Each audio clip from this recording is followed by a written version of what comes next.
Good morning all of you. RVS degree college Meja Khas के online platform पे सभी छात्रों का मैं हार्दिक स्वागत करते हैं।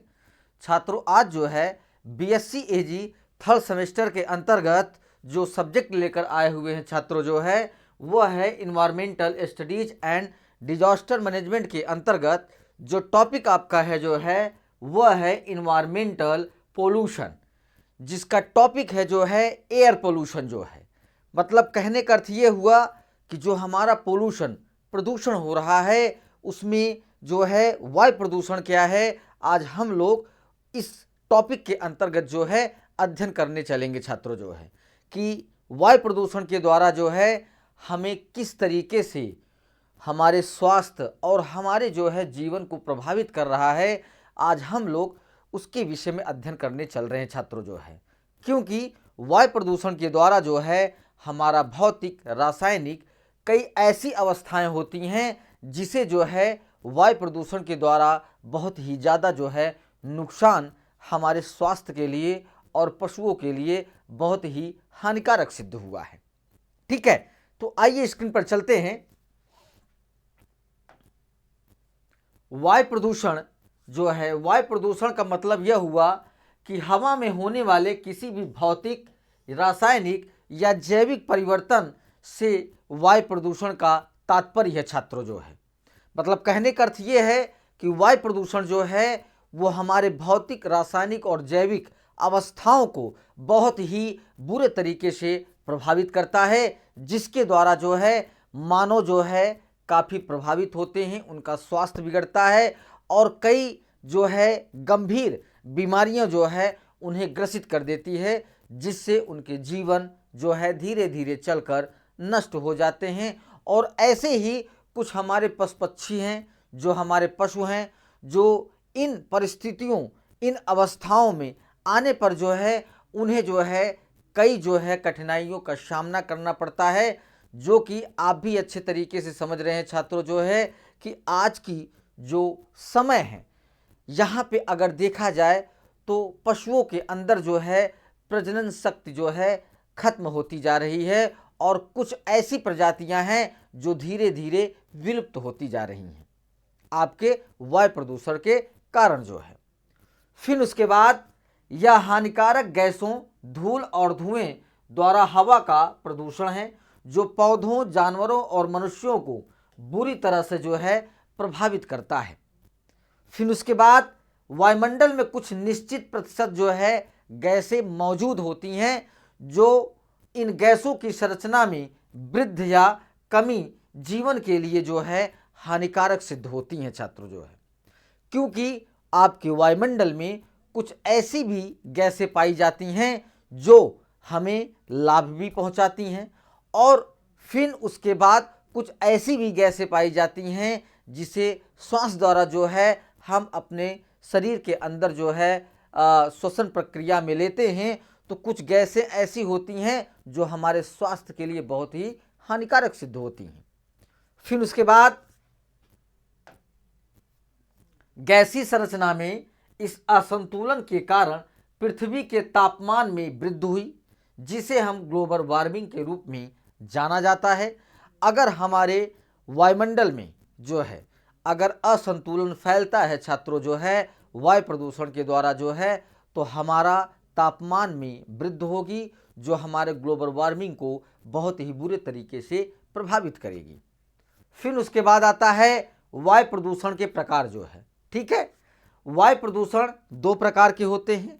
पहला आपका प्राथमिक प्रदूषक जो है, वे प्रदूषक जो सीधे वायु प्रदूषण का कारण बनते हैं उन्हें प्राथमिक प्रदूषण जो है कहा जाता है। कारखानों से निकलने वाला सल्फर डाइऑक्साइड एक प्राथमिक जो है प्रदूषक है छात्रों। जो है जो हमारे श्वसन प्रक्रिया में बहुत ही कठिनाई उत्पन्न करता है, जिससे हमारे स्वास्थ्य बिगड़ते चले जाते हैं। फिर उसके बाद द्वितीयक प्रदूषक आता है। प्राथमिक प्रदूषकों के आपस में मिलने और प्रतिक्रिया के बनने वाले प्रदूषकों को द्वितीयक प्रदूषक कहा जाता है। धुएं और कोहरे के आपस में मिलने से बनने वाला स्मॉग एक द्वितीयक प्रदूषक का उदाहरण है छात्रों। जो है जैसा कि आप लोग देखते हैं कि ठंडी के समय में ऐसा तापमान रहता है कि एकदम धुंधला धुंधला जो है वायुमंडल में फैला रहता है, उसे हम एक तरीके से जो है स्मॉग कहते हैं, जो हमारे लिए श्वसन प्रक्रिया में बहुत ही कठिनाई होती है, सांस लेने में जो है छात्रों।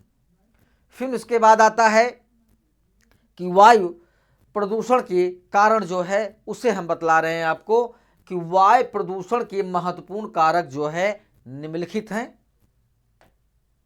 पहला आपका आता है जीवाश्म ईंधन का जलना। जीवाश्म ईंधन के दहन से बड़ी मात्रा में सल्फर डाइऑक्साइड उत्सर्जित होती है। जीवाश्म ईंधन के अधूरे दहन से निकलने वाली कार्बन मोनोऑक्साइड से भी वायु प्रदूषण होता है छात्रों, जो है जो आप लोग अक्सर अपने गांव रूरल जो है एरिया में क्षेत्रों में आप देखते हैं जो है कि जो खरपतवार इकट्ठा किए रहते हैं और मच्छरों को भगाने के लिए भी जो है खरपतवारों को जला दिया जाता है, और जिससे जो है खरपतवार संपूर्ण जल नहीं पाता है और आधा अगर जला रहता है तो वहाँ पे दो प्रकार की गैसों का उत्सर्जन होता है, जो हमने पहला बताया आपको सल्फर डाइऑक्साइड, और दूसरा जो है जो आधा जो है आपका खरपतवार जलता है मतलब अधूरा जलता है, वहाँ पे जो है कार्बन मोनोऑक्साइड जो है उत्पन्न होता है, जो हमारे जो है वायु प्रदूषण को बहुत ही ज़्यादा प्रभावित करता है। फिर उसके बाद ऑटोमोबाइल आपका आता है।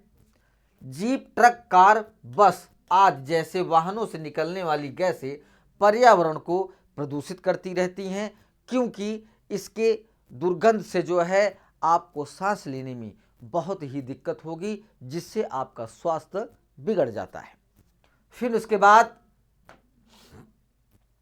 ये ग्रीन हाउस गैसों के प्रमुख स्रोत हैं और लोगों में बीमारियों का कारण भी जो है बनते हैं। फिर उसके बाद आता है कृषि गतिविधियां जो है। अमोनिया कृषि गतिविधियों के दौरान उत्सर्जित होने वाले सबसे खतरनाक गैसों में से एक है, जो कि हमारे वायु प्रदूषण को जो है बहुत ही ज़्यादा प्रभावित करता है। फिर उसके बाद कीटनाशक और उर्वरक वातावरण में हानिकारक रसायन छोड़ते हैं और इसे दूषित करते रहते हैं, जिससे हमारे वायुमंडल में जो स्वच्छ हवा जो है चलती रहती है, वहाँ पे कीटनाशकों के द्वारा, उर्वरकों के द्वारा जो है उस जो है हवा में इनके टॉक्सिक जो है मतलब विषाक्त जो है मिलकर जो है वायु प्रदूषित कर देते हैं, जिससे जो है हमारा वायुमंडल प्रभावित होता है। फिर उसके बाद कारखाने और उद्योग जो है ये भी हमारा जो है एक तरीके से इनके जो वेस्ट अपशिष्ट पदार्थ बाहर आते हैं और धुएं बाहर आते हैं, वो भी हमारे वायु प्रदूषण के मुख्य कारक हैं। फैक्ट्रियां और उद्योगों में कार्बन मोनोऑक्साइड, कार्बनिक यौगिकों और हाइड्रोकार्बन और रसायनों का मुख्य स्रोत है। ये हवा में छोड़े जाते हैं, जिससे इनकी गुणवत्ता खराब हो जाती है और हमारा वायु जो है प्रदूषित होता है। फिर उसके बाद खनन गतिविधियां, ठीक है, खनन गतिविधियां में जो है एक तरीके से आप लोग अक्सर देखते हैं जो पहाड़ी क्षेत्र हैं जहां से खनन का जो है क्षेत्र चालू होता है, वहां पे पत्थरों को तोड़ने के लिए और कई ऐसे जो है पदार्थों को निकाला जाता है, जिसके द्वारा वहाँ पे धूल और कंकड़ हवा में उड़ते रहते हैं, जिससे हमारी वायु जो है प्रदूषित हो जाती है। तो खनन प्रक्रिया में बड़े बड़े उपकरणों का उपयोग करके धरती के नीचे के खनिजों को निकाला जाता है। इस प्रक्रिया के दौरान निकलने वाले धूल और रसायन न केवल हवा को प्रदूषित करते हैं, बल्कि आसपास के इलाकों में रहने वाले लोगों और श्रमिकों के स्वास्थ्य को भी जो है खराब करते रहते हैं। इनके जो है जो टॉक्सिक जो है मतलब विषाक्त आपकी हवा में फैल जाते हैं, और वो जो है जो आसपास के क्षेत्र रहते हैं, जो वहाँ पे जो है आवास बनाकर लोग रह रहे हैं, वो जब वहाँ पे सांस लेते हैं तो उन्हें कई जो है बीमारियों से वो ग्रसित हो जाते हैं, जिसके कारण से उनका स्वास्थ्य बिगड़ जाता है। फिर आता है घरेलू स्रोत जो है जो वायु प्रदूषण के मुख्य कारक हैं। घरेलू सफाई उत्पादों और पेंट में जहरीले रसायन होते हैं जो हवा में फैल जाते हैं। नई पेंट की गई दीवारों से आने वाले गंध पेंट में मौजूद रसायनों का गंध होता है, जिससे हमारा वायुमंडल जो है प्रदूषित होता है और हवा भी जो है प्रदूषित होती है छात्र जो है।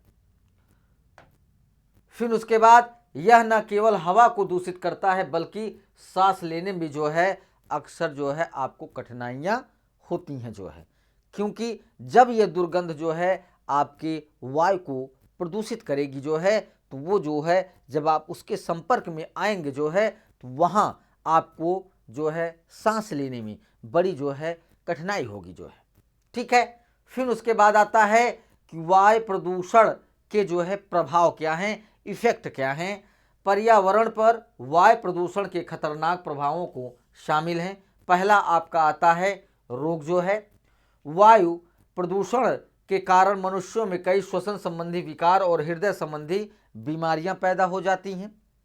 पिछले कुछ दशकों में फेफड़ों के कैंसर के मामलों में जो है वृद्धि हुई है, क्योंकि वायु प्रदूषण के कारण जो है आपके फेफड़े का जो गतिविधियां हैं वो धीरे धीरे जो है प्रभावित होती हैं, जिससे आपको कई बीमारियों से जो है ग्रसित होना पड़ता है और लास्ट में जो है आपके जीवन को समाप्त कर देता है जो है। फिर उसके बाद प्रदूषित क्षेत्रों के आसपास रहने वाले बच्चों में निमोनिया, अस्थमा होने वाला खतरा अधिक होता है, क्योंकि सांस की जो है अगर दिक्कत होती है या श्वसन प्रक्रिया में जो है आपको कठिनाई होती है तो वहाँ पे आपको जो है बच्चों में निमोनिया की जो है आपको प्रॉब्लम देखने को मिलेंगी, बीमारियां आपको देखने को मिलेंगी। और उसके बाद वहाँ पे अस्थमा की जो है मतलब कहने का अर्थ ये है अस्थमा सांस की भी जो है बीमारियों से जो है लोग ग्रसित हो जाते हैं जब आपका वायु प्रदूषित रहता है। फिर उसके बाद वायु प्रदूषण के प्रत्यक्ष या अप्रत्यक्ष प्रभावों के कारण हर साल कई लोग जो है मरते रहते हैं। फिर आपका आता है ग्लोबल वार्मिंग जो है। ग्रीन हाउस गैसों के उत्सर्जन के कारण हवा की गैसीय संरचना में असंतुलन पैदा हो रहा है। इससे धरती के तापमान में जो है वृद्धि हो रही है। जैसा कि आप लोग इस जो है ईयर में जो है आपने एहसास किया जो है कि पर्यावरण के असंतुलन के कारण जो है तापमान में वृद्धि हुई। जो तापमान हमारा 38 से 40 जो है परसेंट जो है यहाँ पे तापमान रहता था, आज जो है वो क्या कहते हैं 45 से 50 के बीच में पहुँच गया है, जो आपके ग्लोबल वार्मिंग को जो है एक तरीके से बहुत ही ज़्यादा जो है नुकसान पहुँचा रहा है और उसी के कारण जो है तापमान में वृद्धि हो रही है। फिर उसके बाद धरती के तापमान में इस वृद्धि को ग्लोबल वार्मिंग के नाम से जाना जाता है। इसके परिणाम स्वरूप ग्लेशियर पिघल रहे हैं और समुद्र का जलस्तर भी धीरे धीरे बढ़ रहा है। फिर उसके बाद अम्ल वर्षा आपका आता है। जीवाश्म ईंधन के जलने से हवा में नाइट्रोजन ऑक्साइड और सल्फर डाइऑक्साइड जैसी हानिकारक गैसें निकलती हैं।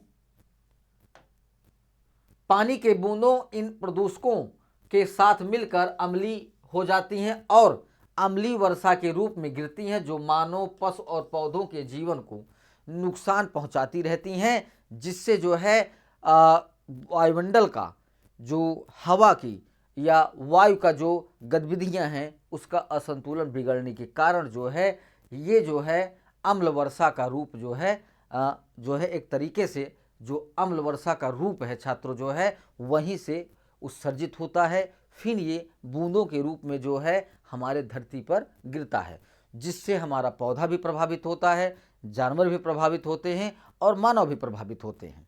ठीक है, फिर उसके बाद आता है ओजोन परत का रिक्तीकरण जो है। वायुमंडल में क्लोरोफ्लोरोकार्बन, हैलोन और हाइड्रोक्लोरोफ्लोरोकार्बन का उत्सर्जन ओजोन परत के क्षरण का मुख्य कारण है, जिसके कारण से हमारा ओजोन परत जो है एक तरीके से धीरे धीरे उसमें स्पेस या जगह बनती जा रही है, जिसके कारण धरती का तापमान जो है बहुत ही ज़्यादा बढ़ता जा रहा है। फिर उसके बाद ओजोन परत का क्षरण सूर्य से आने वाले हानिकारक पराबैंगनी किरणों को रोका नहीं पाता है और व्यक्तियों में त्वचा रोग और आंखों की समस्याओं का कारण भी बनता है, जिसके कारण से जो है रोगों को मतलब जो रोग हमारे हैं वो जो है पशुओं के अंदर और मानव के त्वचा पर जो है आपको क्या कहते हैं इन सब चीज़ों का प्रभाव बहुत ही अच्छा देखने को मिलता है छात्रों। और आप लोग अक्सर जानते हैं छात्रों जो है कि जब तेज धूप रहती है तो उस समय आपकी त्वचा जलने लगती है, जिससे जो है आपको अन्य बीमारियां आपके त्वचा पे उत्पन्न होती हैं। फिर उसके बाद आता है कि पशुओं पर प्रभाव जो है, ठीक है, वायु प्रदूषक जल निकायों में निलंबित हो जाते हैं और जलीय जीवन को प्रभावित करते हैं।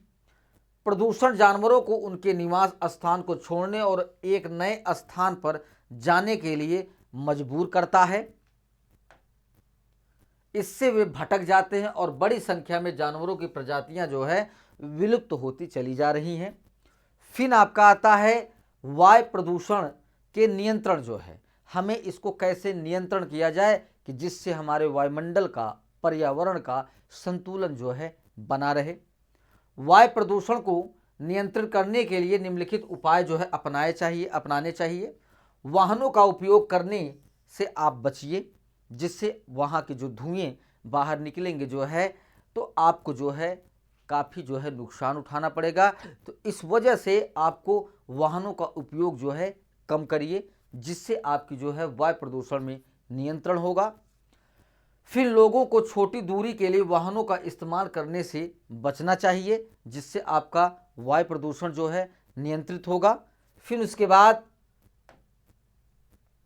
इसके बजाय उन्हें एक जगह से दूसरी जगह जाने के लिए सार्वजनिक परिवहन साधनों का प्राथमिकता देनी चाहिए। इससे न केवल प्रदूषण को रोका जा सकेगा बल्कि ऊर्जा का भी जो है बचत होगा, जिससे जो है आपके स्वास्थ्य जो है आपका बिगड़ेगा नहीं और आपको कोई भी बीमारियां जो है आपको ग्रसित नहीं करेंगी। फिर आता है ऊर्जा संरक्षण। आपका बिजली पैदा करने के लिए बड़ी संख्या में जीवाश्म ईंधन जो है जलाए जाते हैं, इसीलिए जब बिजली के उपकरण इस्तेमाल में न हो तो उन्हें बंद करना न भूलें। इस तरह आप व्यक्तिगत स्तर पर पर्यावरण को जो है बचा सकते हैं। CFL जैसे ऊर्जा कुशल उपकरणों का उपयोग भी प्रदूषण को काफ़ी हद तक नियंत्रित करता है। फिर आता है स्वच्छ ऊर्जा संसाधनों का उपयोग जो है, जैसे सौर ऊर्जा, पवन और भूतापी ऊर्जा के उपयोग से आपका वायु प्रदूषण बड़े स्तर पर जो है कमी आती है। भारत सहित विभिन्न देशों ने स्वच्छ पर्यावरण की दिशा में एक कदम के रूप में इन संसाधनों के उपयोग को जो है लागू किया जा रहा है, जिससे जो है आपका वायु प्रदूषण बहुत ही ज़्यादा नियंत्रित हो रहा है। फिर उसके बाद वायु प्रदूषण नियंत्रण के अन्य भी उपाय हैं जो शामिल हैं। आग और आग से उत्पन्न होने वाले उत्पादों का उपयोग को न्यूनतम करें और औद्योगिक उत्सर्जन वायु प्रदूषण के प्रमुख कारकों में से एक है, इसीलिए इनके प्रभावों को कम करने के लिए प्रदूषकों को स्रोत पर ही नियंत्रण या उपचारित किया जा सकता है। उदाहरण के लिए यदि किसी निश्चित कच्चे माल की प्रतिक्रिया से कोई प्रदूषक उत्पन्न होता है तो उसे कच्चे माल को अन्य कम प्रदूषणकारी सामग्रियों को प्रतिस्थापित किया जा सकता है, जिससे आपका वायु प्रदूषण अच्छी तरीके से नियंत्रित होगा। फिर उसके बाद ईंधन प्रतिस्थापन वायु प्रदूषण को नियंत्रित करने का एक और तरीका है। भारत के कई हिस्सों में पेट्रोल डीजल की जगह CNG संपीड़ित प्राकृतिक गैस से चलने वाली वाहनें इस्तेमाल किए जा रहे हैं, जिससे आपका वायु प्रदूषण अच्छे तरीके से नियंत्रित हो रहा है। सड़कों पर अभी भी बहुत सारे वाहन जिनका वाहन उत्सर्जन के लिए परीक्षण जो है नहीं किया जा रहा है। उद्योगों द्वारा उत्पन्न वायु प्रदूषण को नियंत्रित करने का एक अन्य तरीका मौजूद उपकरणों को संशोधित करना और उनका रखरखाव करना, ताकि प्रदूषकों का उत्सर्जन न्यूनतम हो सके। जो भी वाहन आप अपने पास रखे हुए हैं छात्रों जो है उसका अच्छा अगर देखभाल अगर आप करेंगे तो जो है वायु प्रदूषण बहुत ही कम होगा, बहुत ही अच्छे तरीके से आप उसे नियंत्रित कर सकते हैं। फिर उसके बाद कभी कभी स्रोतों पर प्रदूषकों को नियंत्रित करना संभव नहीं होता है। उस स्थिति में हम प्रदूषकों को नियंत्रित करने के लिए प्रक्रिया नियंत्रण उपकरण का प्रयोग कर सकते हैं। और वायु प्रदूषण को दुष्प्रभावों को कम करने या अंतिम और सबसे अच्छा तरीका वृक्षारोपण है छात्रों जो है। अगर आप वायु प्रदूषण को कम करना चाहते हैं जो है तो वृक्षारोपण होने से जो है आपके पर्यावरण और वायुमंडल का संतुलन बहुत ही अच्छा बने रहेगा, जिससे आपका वायु प्रदूषण बहुत ही अच्छे तरीके से नियंत्रित होगा। पौधों और पेड़ों हवा में बड़ी संख्या में प्रदूषकों को जो है कम करते हैं छात्रों जो है, क्योंकि वृक्षारोपण ही एक ऐसी प्रक्रिया है जिसे हम वायु प्रदूषण को अच्छे तरीके से जो है नियंत्रित कर सकते हैं और लंबे समय के लिए छात्रों जो है। ठीक है, यहाँ पे ये टॉपिक आपका समाप्त होता है। अगली टॉपिक के साथ उपस्थित होंगे। सभी छात्रों को धन्यवाद।